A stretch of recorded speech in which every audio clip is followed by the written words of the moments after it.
Narahari motor cycle ಓಡಿಸ್ಕೊಂಡು ಹೋಗ್ತಾ ಇದ್ದ. ರಾತ್ರಿ ಸುಮಾರು 8 ಗಂಟೆ ಆಗಿರಬೇಕು. ಆಫೀಸಿಂದ ಮನೆಗೆ ಹೋಗ್ತಾ ಇದ್ದಾನೆ. ಎಷ್ಟೋ ಸಲ ನಾವೇನ್ ಮಾಡ್ತೀವಿ ಗೊತ್ತಾ, ಗಾಡಿ ಓಡಿಸ್ತಾ ಇರ್ತೀವಿ, ಲಕ್ಷ್ಯ ಇರೋಲ್ಲ ಗಾಡಿ ಕಡೆ, ಏನೋ ವಿಚಾರ ಮಾಡ್ತಾ ಇರ್ತೀವಿ, ಅತ್ಯಂತ ಯಾಂತ್ರಿಕವಾಗಿ ಮನೆಗೆ ಮುಟ್ಬಿಡ್ತೀವಿ.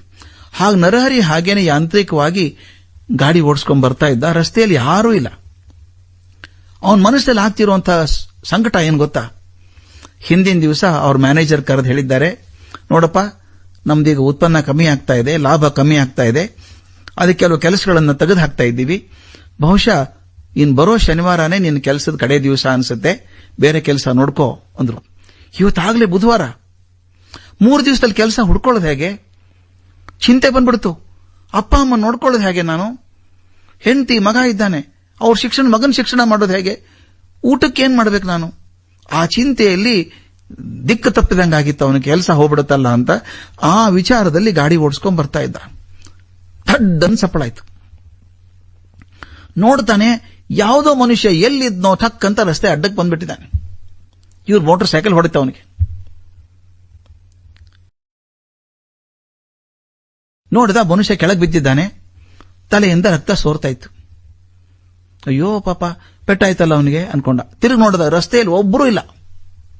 ಹೋಗ್ಬೋಣ, ಏನಾಗ್ತದ ನನ್ನ ಚಿಂತೆ ನನಗೆ, ಇವನ್ ಹಾಕೊಂಡು ಮತ್ತೆ ಪೊಲೀಸ್ ಸ್ಟೇಷನ್ಗೆ ಹೋಗಿ ಆಸ್ಪತ್ರೆಗೆ ಹಾಕಿ ಓಡಾಡ್ಬೇಕಲ್ಲ, ಹೋಗ್ಬಿಡ್ಬೇಕು ಅನ್ಕೊಂಡ. ಮತ್ತೊಂದು ಕ್ಷಣ ಒಳಗಿದ್ದಂತ ಕ್ಷೀಣ ಧ್ವನಿ ಹೇಳ್ತು, ಹಾಗೆ ಮಾಡ್ಬೇಡ ನರಹರಿ, ಪಾಪ ಅವನ್ ಕಷ್ಟ ಏನೋ ಏನೋ, ಸತ್ತು ಹೋದ್ರೆ ಪಾಪ, ಆಸ್ಪತ್ರೆಗೆ ಸೇರ್ಸ ಅವನ್ನ ಅಂತ. ಆ ಧ್ವನಿಯನ್ನು ಕೇಳಿದ, ಮೋಟರ್ ಸೈಕಲ್ ಪಕ್ಕಕ್ಕೆ ಹಾಕಿದ, ಕೈ ಮಾಡಿದ. ಯಾವುದೋ ಒಂದು ಆಟೋ ರಿಕ್ಷಾ ಬಂತು, ಅದರಲ್ಲಿ ಇಬ್ರು ಸೇರಿ ಅವನು ಹಾಕೊಂಡು ಆಸ್ಪತ್ರೆಗೆ ತಂದು ಸೇರಿಸಿದ್ರು. ತಲೆಗೆ ಪೆಟ್ಟಾಗಿದೆ ಅಂತ ಇಂಟೆನ್ಸಿವ್ ಕೇರ್ ಯೂನಿಟ್ ಅಲ್ಲಿ ICUದಲ್ಲಿ ಹಾಕ್ಬಿಟ್ರು. ಅವನು ಯಾರು ಅಂತ ಗೊತ್ತಿಲ್ಲ, ಏನು ಅಂತ ಗೊತ್ತಿಲ್ಲ, ಯಾರಿಗೆ ಹೇಳೋ ಸುದ್ದಿ ಇದನ್ನ? ಅವನ್ ಜೇಬೆಲ್ಲ ತೆಗೆದು ನೋಡಿದಾಗ ಒಂದು ಪರ್ಸ್ ಇತ್ತು.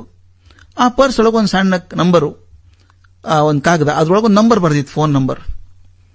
ಅವ್ರದ್ದು ಇರ್ಬೇಕು, ಅವ್ರ ಮನೆಯವ್ರದ್ದು ಅಂತ ಫೋನ್ ಮಾಡಿದ. ಆ ಫೋನ್ ಸದ್ದು ಆಗ್ತಾ ಇದೆ, ಯಾರೂ ಫೋನ್ ತಗೊಳ್ಳೇ ಇಲ್ಲ. 5 ಸಲ 8 ಸಲ 10 ಸಲ ಮಾಡಿದ. ಕೊನೆ ಬೇಜಾರಾಗಿ ಸುಮ್ಮನೆ ಕೂತ್ಕೊಂಡ್ಬಿಟ್ಟ. ಅವನು ಭಯ ಏನು ಅಂದ್ರೆ, ಇವ್ರ ಮನೆಯವ್ರು ಯಾರೂ ಬರದೆ ಇದ್ರೆ ಆಸ್ಪತ್ರೆ ಖರ್ಚು ಕೊಡೋರು ಯಾರು? ಮತ್ತೇನಾದ್ರೂ ಆದ್ರೆ ಮುಂದಿನ ಕೆಲಸ ಏನು? ಯಾರಿಗೆ ಒಪ್ಸೋದು ಇದನ್ನ ಅಂತ ಪೊಲೀಸ್ಗೂ ಹೇಳಿದ. ಅವರು ನೋಡೋಣ ಅಂದ್ರು. ಇದು ರಾತ್ರಿ 10-10:30 ಆಗ್ಬಿಟ್ಟಿದೆ ಆಗ್ಲೇನೆ. ಇವನು ಅಲ್ಲೇ ಕೂತಿದ್ದಾನೆ ಹೊರಗಡೆ, ಯಾರೂ ಇಲ್ಲಲ್ಲ. 11:15 ಹೊತ್ತಿಗೆ ಒಂದು ಫೋನ್ ಬಂತು ಇವನಿಗೆ. ಇವನು ಮಾಡಿದ್ನಲ್ಲ ಕಾಗದಲ್ಲಿರುವಂತ ನಂಬರು, ಅದರದೇ ಫೋನ್. ಅಯ್ಯೋ, ಅಂತೂ ಯಾರೋ ಒಬ್ರು ಪ್ರತಿಕ್ರಿಯೆ ಕೊಟ್ಟರಲ್ಲ ಅಂದ ತಕ್ಷಣ ಫೋನ್ ತಗೊಂಡ. ಆ ಕಡೆಯಿಂದ ಹುಡುಗಿ ಧ್ವನಿ ಕೇಳಿಸ್ತು, ಸರ್ ನೀವು ಫೋನ್ ಮಾಡಿದ್ರ ನನ್ನ ಮೊಬೈಲ್ಗೆ ಅಂತ. ಹೌದಮ್ಮ, ಎಷ್ಟು ಸಲ ಮಾಡೋದು, ಯಾರು ತಗೋತಾ ಇಲ್ಲ ಫೋನು ಅಂತ. ಕ್ಷಮಿಸಿ ಸರ್, ಸ್ವಲ್ಪ ತೊಂದರೆಯಲ್ಲಿದ್ದೆ, ತಗೊಳಕ್ಕಾಗ್ಲಿಲ್ಲ, ಏನ್ ವಿಷಯ ಅಂತ ಕೇಳಿದ್ಲು. ಅವನು ಹೇಳಿದ, ಈ ಮನುಷ್ಯ ಹಿಂಗಿದ್ದಾನೆ, ನಿಮಗೇನು ಸಂಬಂಧನ ಇವರು? ಹೌದಾ, ನನ್ನ ಅಣ್ಣ ಅವನು ಅಂದ್ಲಕ್ಕೆ. ಅವನಿಗೆ ಹಿಂಗ್ ಪೆಟ್ಟಾಗಿದೆ, ಇಂಥ ಹಾಸ್ಪಿಟಲ್ ಅಲ್ಲಿ ಹಿಂಗ ICUದಲ್ಲಿ ಹಾಕಿದೀವಿ, ದಯವಿಟ್ಟು ಬಂದ್ಬಿಡಿ, ತಕ್ಷಣ ಬನ್ನಿ, ನೋಡ್ಕೋಬೇಕು ಅವನ ಅಂತ. ಆಕೆ ಒಂದೇ ಸಲ ದುಃಖದಿಂದ ಬಿಕ್ಕಿದ ಹಾಗೆ ಧ್ವನಿ ಕೇಳಿಸ್ತೀವನಿಗೆ. ಆಕೆ ಒಂದ್ ಕ್ಷಣ ತಡೆದು ಹೇಳಿದ್ಲು, ಸರ್ ಇಷ್ಟು ಉಪಕಾರ ಮಾಡಿದ್ದೀರಿ ಸರ್, ಇನ್ನೊಂದು ಉಪಕಾರ ಮಾಡ್ತೀರಾ? ನಾಳೆ ಬೆಳಗ್ಗೆವರೆಗೂ ನೀವೇ ನೋಡ್ಕೋತೀರಾ ಸರ್ ಅವನ್ನ? ನನ್ನ ಅಣ್ಣ ಅವನು, ನಾನೊಂದು ತಂಗಿ, ನನಗೆ 2 ಕಾಲೂ ಇಲ್ಲ. ನನ್ನ ತಂದೆಗೆ ಹೃದಯಾಘಾತ ಆಗಿ ಆಸ್ಪತ್ರೆಗೆ ಹಾಕಿದ್ದೀವಿ. ನನ್ನ ತಾಯಿಗೆ ಪಾರ್ಶ್ವವಾಯು ಆಗಿ 3 ತಿಂಗಳಾಯ್ತು, ಆಕೆ ಅಲಗಾಡೋ ಹಾಗಿಲ್ಲ. ಮನೆಯಲ್ಲಿ ಯಾರೂ ಇಲ್ಲ ಬರೋದಕ್ಕೆ. ನಾನು ಚಿಕ್ಕಪ್ಪನಿಗೆ ಹೇಳ್ತೀನಿ, ಬೆಳಗ್ಗೆ ಬರ್ತಾರೆ, ಚಿಕ್ಕಪ್ಪನ ಕರ್ಕೊಂಡು ನಾ ಬರ್ತೀನಿ, ನೀವು ಚಿಂತೆ ಮಾಡಬೇಡಿ ಸರ್, ಜವಾಬ್ದಾರಿ ನಾವು ತಗೋತೀವಿ, ಆದ್ರೆ ದಯವಿಟ್ಟು ಇವತ್ತು ಒಂದು ರಾತ್ರಿ ನನ್ನ ಅಣ್ಣ ನೋಡ್ಕೋತೀರಾ ಅಂತ ಹುಡುಗಿ ಅಳ್ತಾ ಇದ್ಲು ಫೋನಲ್ಲಿ. ಇವನಿಗೆ ತಲೆ ಭ್ರಮೆ ಆದಂಗಾಗ್ಬಿಡ್ತು. ಆ ಹುಡುಗಿ 2 ಕಾಲಿಲ್ಲ, ತಂದೆ ಆಸ್ಪತ್ರೆಯಲ್ಲಿದ್ದಾರೆ ಹೃದಯಾಘಾತ ಆಗಿ, ತಾಯಿ ಪಾರ್ಶ್ವವಾಯು ಆಗಿದೆ, ಆಕೆ ನೋಡ್ಕೊಳ್ಳೋ ಶಕ್ತಿ ಇಲ್ಲ, ಅವರಿಬ್ಬರು ನಿಭಾಯಿಸ್ತಾ ಇದ್ದಾಳೆ ಹುಡುಗಿ. ಮತ್ತಿಲ್ಲ ಅಣ್ಣ, ಅವನೊಬ್ಬನೇ ಜೀವನಕ್ಕೆ ಆಧಾರವಾದವನು, ಅವನು ಹಿಂಗಾಗಿದ್ದಾನೆ. ಕೂತ್ಕೊಂಡ, ಮಾಡ್ತೀನಮ್ಮ ಬೆಳಗ್ಗೆ ಬನ್ನಿ ಅಂತ ಹೇಳ್ದ. ಅಲ್ಲಿ ಹೋಗಿ ಆ ಕಾಜಿನ ಕಿಂಡಿಯಲ್ಲಿ ICUದಲ್ಲಿ ಮಲ್ಕೊಂಡಿದ್ದಲ್ಲ ಹುಡುಗ, ಅವನ ಮುಖ ನೋಡಿದ. ಮುಖ ಮಾತ್ರ ಕಾಣಿಸ್ತಾ ಇತ್ತು. ಒಂದು ವಿಶೇಷ ಹೊಳೆದು ಬಿಡ್ತು ನರಹರಿಗೆ. ಆ ಹುಡುಗ ಬರೀ ಸಾವಿನೊಡನೆ ಮಾತ್ರ ಹೋರಾಟ ಮಾಡ್ತಾ ಇಲ್ಲ, ತನ್ನ ಬದುಕಿನೊಡನೆ ಹೋರಾಟ ಮಾಡ್ತಾ ಇದ್ದಾನೆ.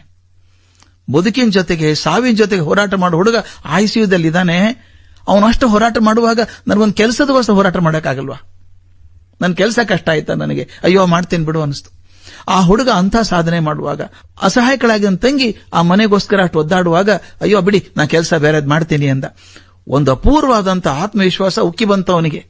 ಒಂದ್ ಹೇಳ್ದ, ಬಿಡಿ ಈ ಕೆಲಸ ಬಿಟ್ಟು ಇನ್ನೊಂದು ಕೆಲಸ, ಈ ಕೆಲಸಕ್ಕೋಸ್ಕರನೇ ಬದುಕಿಲ್ಲ ನಾನು ಅಂದ. ಮರುದಿವಸ ಬೇರೆ ಬೇರೆ ಕಂಪನಿಗೆ ಹೋದ, ತನ್ನ ಬಯೋಡೇಟಾ ಕೊಟ್ಟು ಬಂದ.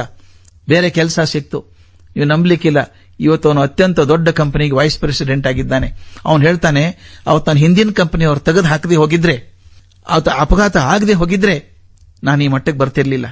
ಮರುದಿನ ಆ ಹುಡುಗ ಚೇತರಿಸಿಕೊಂಡ, ಸುಧಾರಿಸಿದ. ಈ ಹುಡುಗನಿಗೆ ಆತ್ಮವಿಶ್ವಾಸ ಕೊಟ್ಟ.